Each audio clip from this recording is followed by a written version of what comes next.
আচ্ছা, তো শুরু করা যাক। এটা একদম সিম্পল একটা ম্যাথ। ফান্ডামেন্টাল ম্যাথ বললেও কোনো সমস্যা হবে না। এটার ক্রস সেকশন যেটা সেটা একটা রেক্ট্যাঙ্গেল। ডাইমেনশনস দেয়া আছে 150 millimetre wide by 250 millimetre deep.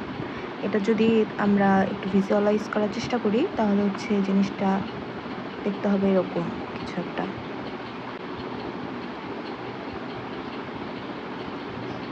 নিচে 150 মিলিমিটার আর ডেপথটা হচ্ছে 250 মিলিমিটার।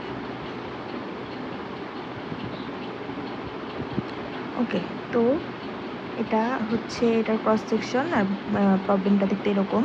এখানে লোড আছে দুইটা, একটা হচ্ছে কনসেন্ট্রেটেড লোড 15 কিলো নিউটন, যেটা হচ্ছে একদম লেফট সাইড থেকে 2 মিটার দূরে কাজ করতেছে। এই লেন্থটা হচ্ছে 2 মিটার। আর রাইট সাইড থেকে 1 মিটার দূরত্বে আছে। আরেকটা আছে ডিস্ট্রিবিউটেড লোড, সেটা হচ্ছে 6 kilo newton per metre. Kilo newton per metre এটা মানে হচ্ছে প্রতি মিটারে কাজ করতেছে 6 কিলো নিউটন 1 মিটারে। তো হচ্ছে এই টোটাল বিমটার লেন্থ কত? 2 + 1 3 মিটার, রাইট? তো 3 মিটারে তাহলে কত কাজ করবে? 6 কিলো নিউটন যদি প্রতি মিটারে কাজ করে, যেমন 1 মিটারে 6 কিলো নিউটন, ঐকিক নিয়ম জাস্ট ছোটোবেলায় যেগুলো করছে এগুলো, তাহলে হচ্ছে 3 মিটারে কাজ করবে 3 × 6 18 কিলো নিউটন। এটা হচ্ছে লোডের ভ্যালু, যেটা হচ্ছে পুরা বিমটা জুড়ে থাকবে। ডিস্ট্রিবিউটেড লোডটা যেহেতু পুরো বিমটা জুড়ে আছে, তাই এটা পুরো লেন্থটা দিয়ে গুণ করতে হবে। এরকম অনেক ম্যাথ থাকে, হয়তো আগে দেখে আসছো বা পরে দেখবা, যেখানে হচ্ছে লোডটা এতটুকু জায়গা জুড়ে থাকে। তখন লোডটা যতটুকু জায়গা জুড়ে থাকবে সেই লেন্থটাই গুণ দিতে হবে। যদি 2 মিটার হয় তাহলে 2 মিটার গুণ দিতে হবে, যদি 1 মিটার হয় 1 মিটার গুণ দিতে হবে। এটা হচ্ছে সেই অনুযায়ী চেঞ্জ হবে। এখানে যেহেতু 3 মিটার জুড়ে আছে, তাই আমরা 3 × 6 18 কিলো নিউটন হচ্ছে লোডের ভ্যালু পাবো। ক্যালকুলেশনের সময় আমরা সেটা দেখতে পারবো। তো যেহেতু এখানে আমাদের চিত্র এঁকে নিতে হয় মোমেন্ট বের করার জন্য, আমরা চিত্রের জন্য জায়গাটা রেডি করি। এটা হচ্ছে শিয়ার ফোর্সের জন্য, আর একটা হচ্ছে মোমেন্টের জন্য। ভি দিয়ে শিয়ার ফোর্স প্রকাশ করা হয়, এম দিয়ে মোমেন্ট। এখন শিয়ার ফোর্সের গ্রাফ আঁকার জন্য আমাদের R1 অ্যান্ড R2 এর ভ্যালু লাগবে। R1 R2 এর ভ্যালু আমরা পাবো মোমেন্ট নিয়ে। মোমেন্ট নেওয়ার জন্য আমরা কিছু পয়েন্ট কল্পনা করি। এখানে ফার্স্টে R1 এর জায়গায় A পয়েন্ট, 15 কিলো নিউটন যেখানে কাজ করছে সেখানে B পয়েন্ট, আর লাস্টলি C পয়েন্ট। আর B পয়েন্টের জায়গায় যেহেতু চেঞ্জ আসবে, সেখানে আমরা একটা ভার্টিক্যাল দাগ দিয়ে নিতে পারি হালকা করে।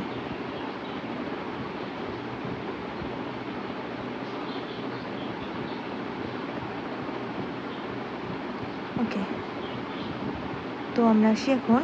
আমি অ্যান্টি ক্লকওয়াইজ মোমেন্টকে পজিটিভ চিন্তা করবো। Summation of moment about a, এটার ভ্যালু হচ্ছে ফার্স্টে R1 এর সাথে এ পয়েন্টের ডিস্টেন্স 0, তাহলে এটা নিতে হচ্ছে না। 15 কিলো নিউটনের সাথে এ পয়েন্টের ডিস্টেন্স 2 মিটার, তো এটা নিতে হচ্ছে গুণ 2। আর 15 কিলো নিউটন যেহেতু 2 মিটার দূরে এই বিমটাকে ক্লকওয়াইজ ঘোরাচ্ছে, একটু চিন্তা করলেই বুঝবা এটা হচ্ছে ক্লকওয়াইজ ঘোরাচ্ছে এ পয়েন্টের সাপেক্ষে। তাহলে আমার এর সামনে মাইনাস দিতে হবে, যেহেতু আমি অ্যান্টি ক্লকওয়াইজ পজিটিভ ধরছি। দেন আছে R2 এটাকে অ্যান্টি ক্লকওয়াইজই ঘোরাচ্ছে, তাই এটার সামনে পজিটিভ। R2 এর সাথে এই পয়েন্টের ডিস্টেন্স হচ্ছে 2 + 1 3। এখন আরেকটা লোড বাকি আছে, সেটা হচ্ছে ডিস্ট্রিবিউটেড লোডটা। ডিস্ট্রিবিউটেড শুধু লোডের ভ্যালু যেরকমটা বললাম সেটা হচ্ছে 6 × 3, এটা শুধু লোডের ভ্যালু। আর এটা কোন পয়েন্টে কাজ করবে? মিডল পয়েন্টে। যেহেতু ইউনিফর্মলি ডিস্ট্রিবিউটেড, তাই এটা যতটুকু জুড়ে আছে তার মিডল পয়েন্টে কাজ করবে। তো মিডল পয়েন্ট এখানকার কোনটা? পুরোটা যদি 3 মিটার হয় তাহলে এইটুকু হচ্ছে 1.5 মিটার। মিডল পয়েন্ট তাহলে এ পয়েন্ট থেকে 1.5 মিটার দূরে আছে, তাই আমরা এখানে সেই 1.5 গুণ দেব। আর এটাও ক্লকওয়াইজ ঘোরাচ্ছে এ পয়েন্টের সাপেক্ষে বিমটাকে, তাই এর সামনে আবার মাইনাস, এটা ইকুয়াল টু 0 লিখতে পারি। তাহলে এখান থেকে আমরা R2 এর একটা ভ্যালু পাবো, সেটা হচ্ছে 19 কিলোনিউটন। এবার R2 এর ভ্যালু বের করার জন্য আমি ফোর্স ব্যালেন্স করব। তাহলে উপরের দিক থেকে কাজ করতেছে 15 কিলোনিউটন প্লাস 6 × 3, আর নিচের দিক থেকে R1 প্লাস R2। R2 এর ভ্যালু জানি, তাহলে 15 plus 18 equal to R1 plus 19। এখান থেকে আমরা R1 এর ভ্যালু পাবো 14 কিলোনিউটন। এখন আসি শিয়ার ফোর্সে। এ পয়েন্টে R1 ফোর্স উপর দিকে কাজ করতেছে, তার মানে শিয়ার ফোর্সও উপরের দিকে কাজ করবে।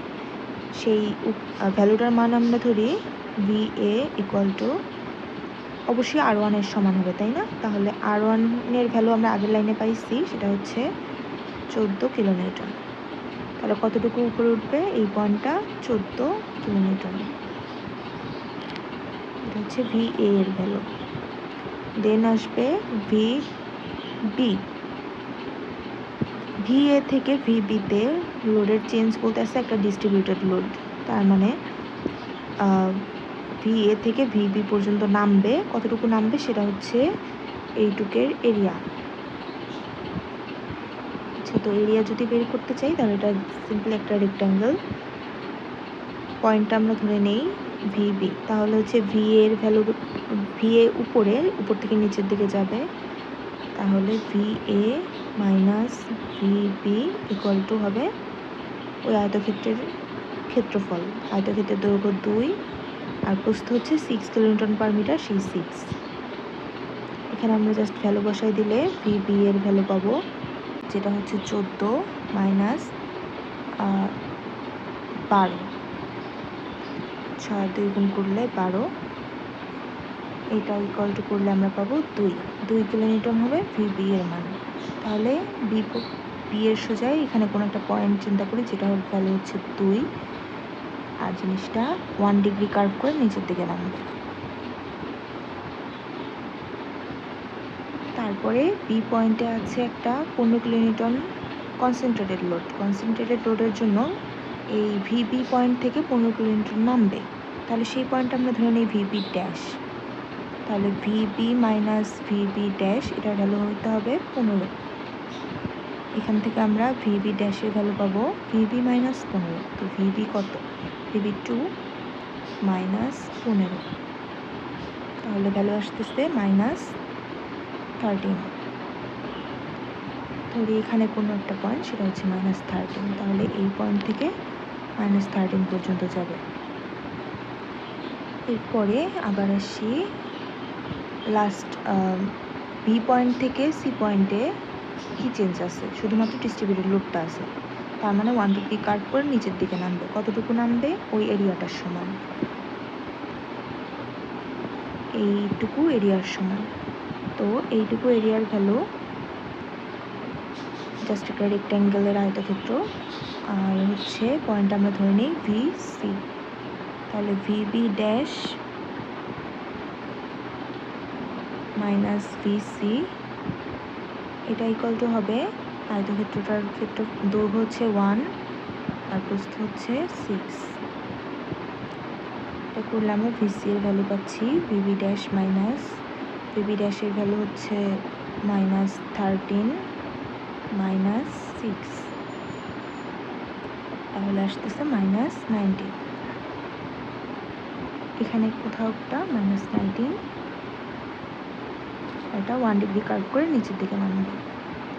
তারপরে এই সি পয়েন্টে আছে আবার R2, তার মানে মাইনাস 19 থেকে R2 পরিমাণ উপরে উঠবে। সেই পয়েন্টে যদি VC ড্যাশ হয়, VC ড্যাশ মাইনাস VC, এটার ভ্যালু হবে 19।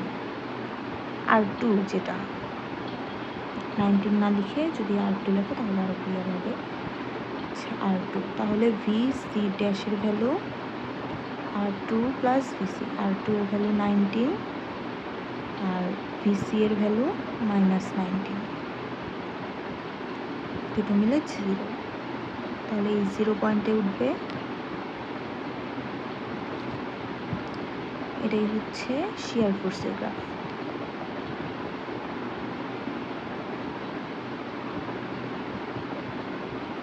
আসি মোমেন্টের জন্য আমাদের ফার্স্টে এই পয়েন্টে কোনো মোমেন্ট নাই, কাজ করতেছে না, তাহলে MA = 0 লিখতে পারি। বি পয়েন্টে মোমেন্টে কতদূর উঠবে, যেহেতু উপরের দিকে আছে এরিয়াটা শিয়ার ফোর্সে, সেই পয়েন্টটা পাবো আমরা উপরের এইটুকুর এরিয়া ক্যালকুলেট করলে আমরা ভ্যালুটা পাবো। এইটুকু কি একটা ট্রাপিজয়েডের এরিয়া বের করার সূত্র জানা থাকা উচিত কলেজের পড়া আর কি। তাহলে ওই পয়েন্টটার ভ্যালু আমরা ধরে নিচ্ছি এমবি মাইনাস MA হবে ট্রাপিজয়েডটার ক্ষেত্রফল। ট্রাপিজয়েডের ক্ষেত্রফলের সূত্র 1/2 ইন্টু দুইটা সমান্তরাল বাহুর দৈর্ঘ্য, যেটা হচ্ছে 14 + 2 ইন্টু তাদের মাঝে দূরত্ব, সেটা হচ্ছে 2 মিটার। তাহলে MA যেহেতু 0, তাহলে MB এখানে পাবো ক্যালকুলেট করলে 16 করে দেখতে পারো, 16। আচ্ছা, ইউনিটটা হবে কিলোনিউটন মিটার, রাইট? কিলোমিটারের লোডগুলো ছিল, তো VA VBA সবগুলোর ক্ষেত্রে তোমরা কিলোনিউটন লিখে নিতে পারো, আর মোমেন্টের একক হচ্ছে কিলোনিউটন মিটার। তাহলে এটা যেহেতু 1 ডিগ্রি কার্ভ ছিল আগের গ্রাফে, তাহলে 2 ডিগ্রি কার্ভ করে 16 পর্যন্ত উঠবে। দেন MC কত হবে? নিচের দিকে নামবে 2 ডিগ্রি কার্ভ করে, যেহেতু নিচের দিকে এরিয়াটা আছে, নিচের দিকে অ্যাগেন একটা ট্রাপিজয়েড আছে, তার মানে হচ্ছে আমার MB মাইনাস MC, এটার ভ্যালু হবে নিচের ওই ট্রাপিজয়েডটার সমান, এরিয়ার সমান আর কি। যেহেতু এরিয়া, তাই আমি মাইনাস ভ্যালুগুলো চিন্তা করতেছি না। দুইটা সমান্তরাল বাহুর দৈর্ঘ্য হচ্ছে 13 + 19 ইন্টু এই দুটার মাঝে ডিস্টেন্স 1 মিটার। এটা করলে আমরা MC = পাই MB এর ভ্যালু হচ্ছে 16 মাইনাস এইটুকু ক্যালকুলেট করলে যা আসে, এইটুকু ক্যালকুলেট করলে কত আসে? 16 আসবে, তাহলে 0, মানে আমার 0 পয়েন্ট পর্যন্ত যাবে। আবার এটা 2 ডিগ্রি কার্ভ করে যাবে, মানে একটু বাঁকা হবে, তাহলে আমার মোমেন্টের গ্রাফও শেষ। এখন এইগুলো বের করলাম কেন? আমাদের মোমেন্টের ভ্যালুটা দরকার, 16 যে সর্বোচ্চ মোমেন্ট আছে এটা দরকার আমাদের ম্যাক্সিমাম ফ্লেক্সারাল স্ট্রেস বের করার জন্য। এখন ম্যাক্সিমাম ফ্লেক্সারাল স্ট্রেস বের করার সূত্র আছে ডিরেক্ট, সেটা হচ্ছে ডিরেক্ট মনে রাখতে পারো। ডিরেক্ট সূত্র হিসেবে ইউজ করতে পারো মোমেন্টের ম্যাক্সিমাম ভ্যালুটা ইন্টু C/I। এখানে সি যেটা, সেটা হচ্ছে সেন্টার যে প্লেনটা আছে কোনো কিছুর 3D ভিউ যদি আমরা চিন্তা করি,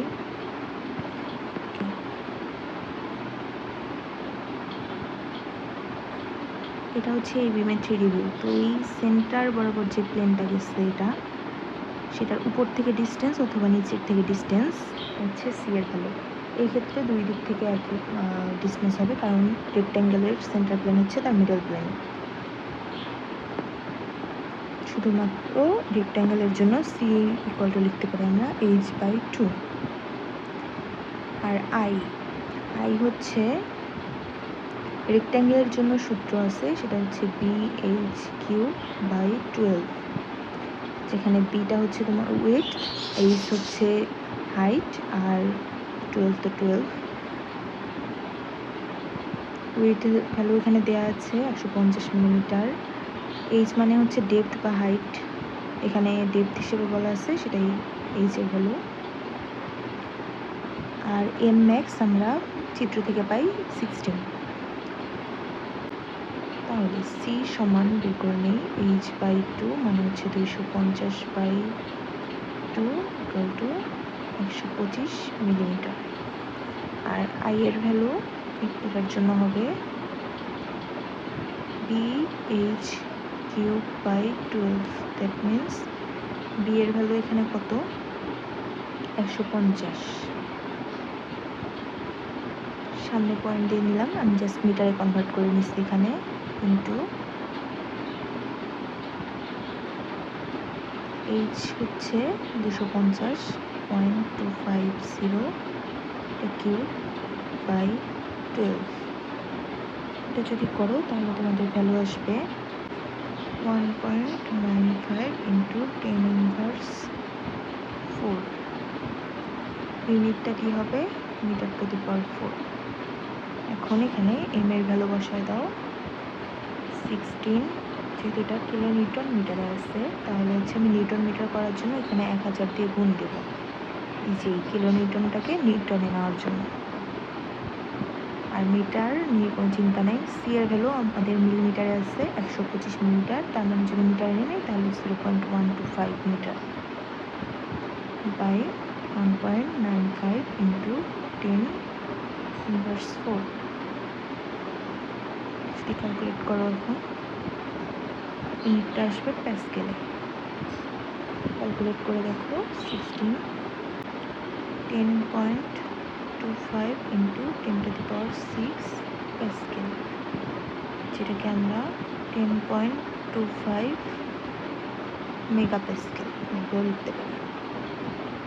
তো এটাই ছিল ম্যাক্সিমাম ফ্লেক্সারাল স্ট্রেসের ভ্যালু, এটাই আনসার। অনেক ছোট সিম্পল একটা ম্যাথ, বেসিক যেরকমটা বলেছিলাম। ওকে, গুড বাই।